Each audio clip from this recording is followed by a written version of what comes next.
Catus Maximus here, this time with a quick video about the Gordon GK21. This is their Harbor Freight's 11-inch machete.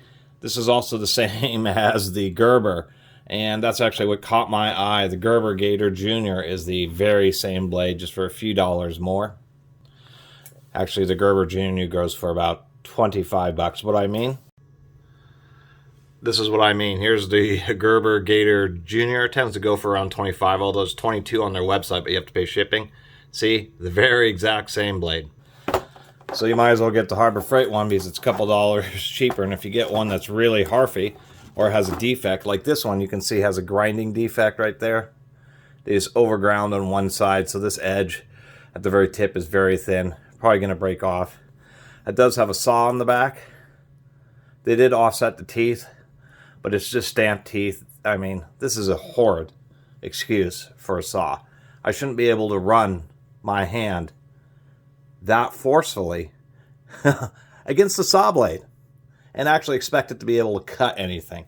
So that's why this is a video of me not bushwhacking and trailblazing through bamboo and blackberries. It's just a cheesy machete that you really don't care about if it gets all beat up. That's better than the super cheap Chinese carbon steel one that they had, which was not even worth buying. At least this one's relatively worth buying. It has a thicker front end. The reason it tapers like that is to give a little more mass up here when you are chopping through blackberries and other various materials. Obviously not a full tang, but they do use, surprisingly enough, grade 12.9, 2 socket head cap screws with nylon lock nuts, so at least the blade is going to be held onto the handle. Oh, excuse me, overmolded handle. It does have a lanyard, although it doesn't have anything to choke it up. I would put a little zip tie on here so that you could actually choke it up tight on your wrist, because the problem with lanyards like this is the fact that if it does slip from your hand, it'll just fly right off anyway. I mean, lanyards like this that don't have some kind of choke on them to hold them onto your wrist are a sorry excuse. They really are. It's like false advertising. It's not the only real piece of false advertising here. I will say that they do use a plastic lined sheath, series of rivets, so which I will give them a little bit of credit for. They didn't use a sewn edge. The problem with the sewn edge is you'll end up cutting it open when you use this. This isn't a very good sheath, but at least it does have a belt strap. And once again, riveted seam.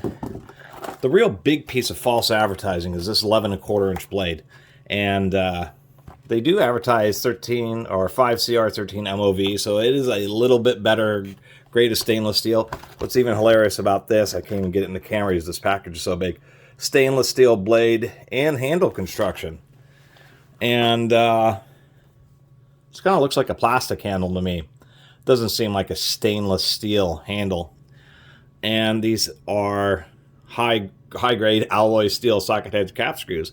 Those are not stainless steel cap screws. Once again, I mean, that's just horrible mislabeling when you say stainless steel blade and handle construction. There's no ambiguity. They're telling me it's a stainless steel handle, and obviously it's not, and the fasteners aren't. That's a real shame. Then we'll get to this 11¼ blade. I couldn't find where they were getting that from. Because if I do something like this, where I take a look at, say, the usable blade, it doesn't have a choil. I should say that. A choil is an area where they make an undercut right here on the blade so that the whole edge kind of sticks out so that you can sharpen it more easily. It is something that you can grind a little bit of a choil on there, but kind of sad that they didn't include that. When I do a measurement here from the blade and move this up, I'm getting about 10 inches right there.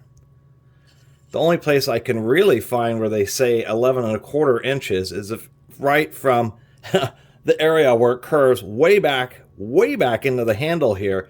If I come up there, then you can find the 11¼ inches. That's 100% false advertising. If we measure it from the top here to the edge of the blade, it's just at 10 inches. So that's just straight up false advertising. It is not an 11¼ blade. It's a 10-inch blade. 10 inches from here, 10 inches of actual usable length of sharpened edge. And really pretty ashamed of Harbor Freight for that. There's no ambiguity. They say 11¼ inch. It's just not by more than an inch, by almost 10%. False advertising. And stainless steel blade and handle construction. It's just somebody just put whatever the heck they wanted to on this blade and then put it on the shelf. And it shows how Harbor Freight's now getting so ahead of themselves and so full of themselves that they are just kind of putting ambiguous information on packaging, which has nothing to do with the reality of the product. And so that's why I want to make this video. Is really just an okay product for 20 bucks, and it's cheaper than Gerber's copy of it, or I should say Gerber's labeled version of whatever Chinese manufacturer is making these. And you know, it is a decent, you know, with a decent handle bolted on. But when you have just those kind of glaring and gross errors, such as how long the blade actually is and what the handle material is, it just shows that they just don't care anymore. Really pretty frustrating. Anyway, that's my little video about this machete. As far as a quote-unquote throwaway machete, I still think it's tolerable, but that's about it. I mean, the saw on the back is just woefully dull. I mean, my goodness. My issue is that they're trying to pretend it's like some kind of premium product with reflective silver printing on it and a big reflective G on the back. Just come on, Harbor Freight.